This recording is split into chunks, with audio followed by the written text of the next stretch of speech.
안녕하세요, 크리틱스컷 이병현입니다. 오늘의 에이스 업 시네마 주제는 최동원 감독의 기대작이었죠. 외계인 일부를 보고 왔습니다. 먼저 총평을 내리고 시작해 보겠습니다. 이 영화는 제가 보기에는 장대한 블록버스터도 그렇다고 마니악한 컬트 영화도 아닌 그 사이에 걸쳐있는 애매모호한 영화다, 이렇게 총평을 내리겠습니다. 왜 그렇게 생각했는지 문제를 차근차근 짚어보면서 말씀을 드리겠습니다. 먼저 대사 문제가 있었는데요. 이건 아주 기본적인 문제이기 때문에 가장 먼저 언급하도록 하겠습니다. 대사가 잘 들리지 않더라고요.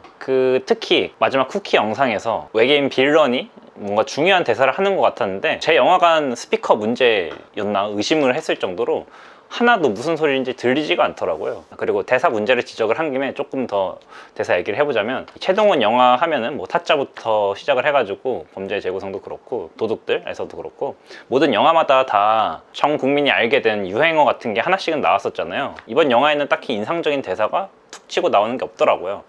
왜 그럴까 좀 생각을 해봤는데, 이 영화가 아무래도 새로운 세계관을 막 소개를 하는 그런 파트이다 보니까 모든 캐릭터들이 말이 많고 그 말의 대부분이 설명으로 이루어져 있어요. 그래서 설명하느라 바쁜 그런 영화였기 때문에 아마 그런 인상적인 대사를 주고받거나 할 시간이 없었던 게 아닐까 하는 생각이 좀 스치고 지나갔고요. 그런데 이게 좀 문제적이라 생각한 이유가 뭐냐면은, 이 영화의 경우에 2시간 30분이라는 굉장히 긴 러닝타임을 갖고 있습니다.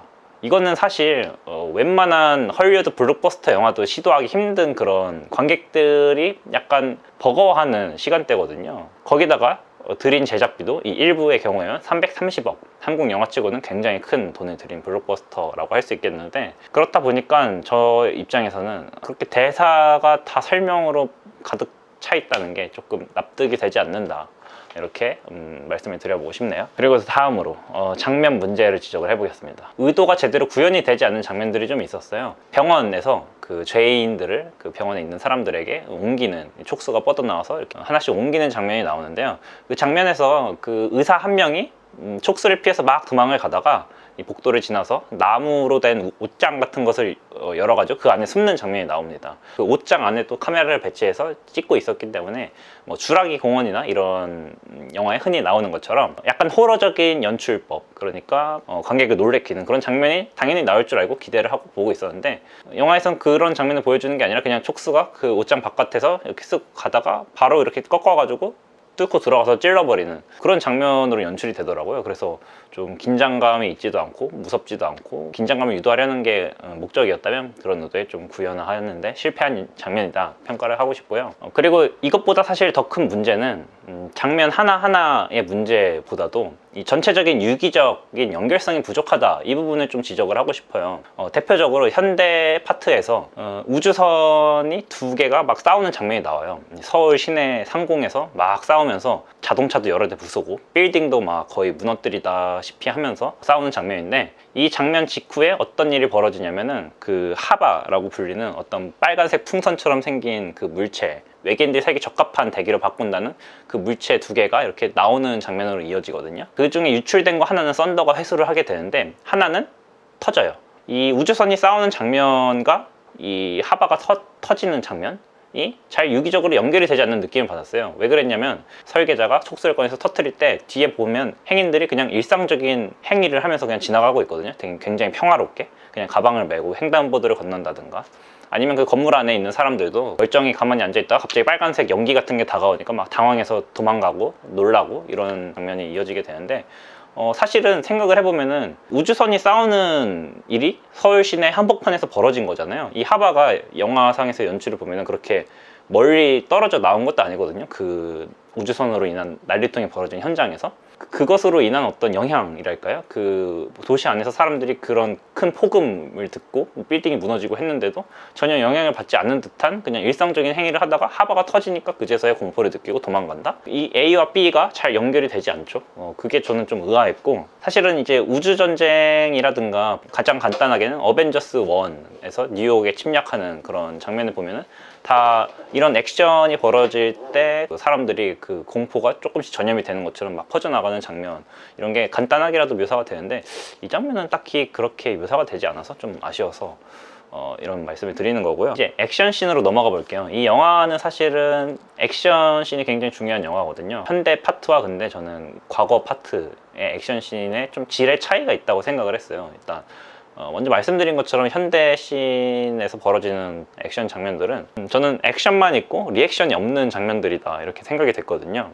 공포에 지른 얼굴이라든가 도망가는 사람들이라든가 이런 것들이 잘 보이지 않고 그냥 레고로 쌓은 빌딩을 부수는 것처럼 맥없이 그냥 빌딩을 우주선 치고 지나가는 듯한 그런 느낌을 받았기 때문에 이런 스케일이 큰 액션들은 굉장히 아쉬웠다 이런 말씀을 드리고 싶고, 그래서 오히려 좋았던 것이 과거의 이 전투 장면들이 좋았거든요. 주로 이 액션 씬들은 한정된 공간 내에서 한정된 인물들 사이에서 벌어지는 액션입니다. 대표적으로 좋았던 것이 무르기가 미션 임파서블의 한 장면처럼 로프를 타고 쭉 내려서 신검을 가져가려고 하고 그 앞에는 마비된 두 신선이 해독제를 먹으려고 악전고투를 벌이고 있습니다. 이때 일본 신도들이 들어와가지고 전투를 벌이게 되고, 이 무르기가 그에 맞서 싸우는 동안 벌어진 일들로 인해서 해독제가 입술 끝에서 벗어나서 또르르 굴러간다든가 이런 좀 재미있는 아이디어들도 굉장히 많았고요. 이 펼쳐지는 도술들도 아주 재기발랄한 그런 부분이 많아서 저는 과거의 액션씬들은 다 괜찮았다고 생각을 해요. 그래서 오히려 약간 아이러니한 것이 굉장히 그 CG를 많이 투입한 현대 액션 스케일이 큰 장면들은 좀 별로였고, 과거에 그냥 소소하게 사람이 직접 몸으로 움직이는 액션씬은 오히려 좋았다. 이것이 약간 아이러니가 아닌가 하는 생각을 하게 되고요. 이게 액션씬이랑도 좀 연결이 되는 부분인데, 예고편을 보고 기대를 했던 것이 뭐였냐면 도사들이 살고 있는 이 무협지적인 세계관과 외계인이 등장하는 전형적인 SF적인 세계관이 서로 부딪힐 때 과연 어떤 상승작용을 일으키는가, 이게 궁금해서 사실은 영화를 보러 갔거든요.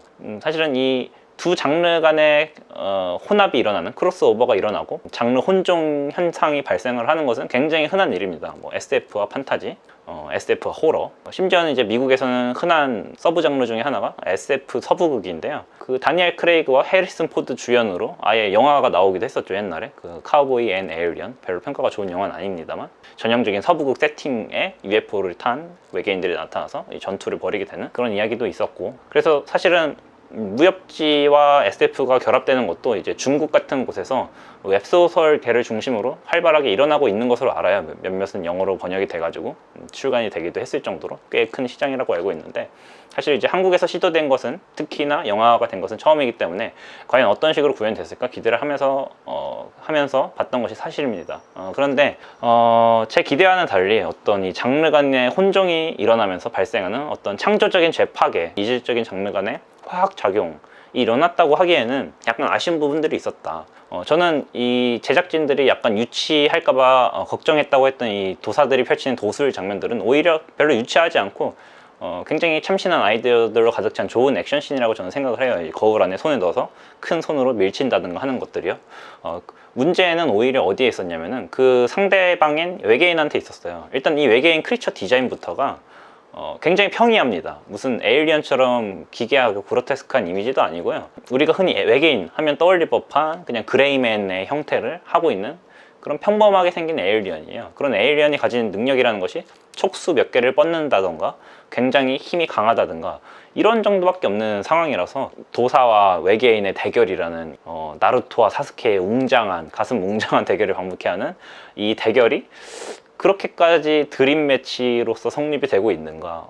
저는 약간 기대에 비하면 조금 실망이었다. 차라리 정말 크리처 디자인이 에일리언처럼 특별했다든가, 심지어는 카우보이 앤 에일리언이라는 아까 말씀드렸던 그 영화에서도 크리처 디자인이 참신한 면이 있었거든요.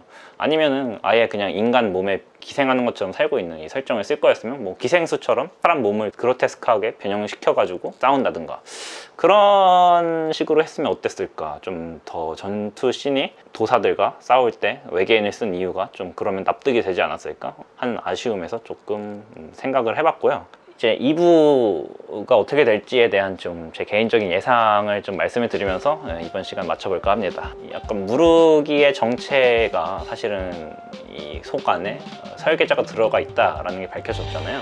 근데 이제 1부에서 계속해서 강조하던 것이 인간이라는 어떤 종이 가진 위대한 가능성, 이 감정이라는 것으로 되면은 인간이 가진 이 복잡한 가능성에 대해서 외계인들에게 그런 것을 보여주는, 그러니까 인간을 그냥 생체 감옥으로 쏘고 있는 게 잘못됐다라는 걸 알려주는 뭐 그런 스토리가 좀 진행이 되고 있었거든요. 그래서 아마 이 무르기가 이안이에게 가진 감정, 이 사랑이라는 이 감정을 통해서 내면에 있는 이 악한 설계자라는 악한 마음을 몰아내지 않을까. 도사로서 수행을 해가지고 뭐 이 사랑이라는 감정을 매개로 악인의 마음에 지배되지 않고 오히려 본인이 이기지 않을까. 뭐 이런 스토리가 전개가 이어지지 않을까 하는 예상을 간단하게 해보고요. 네, 저는 지금까지 크리틱스컷 이병현이었고요. 영상 재밌게 보셨으면 좋아요, 구독, 알림 설정 눌러주세요. 감사합니다.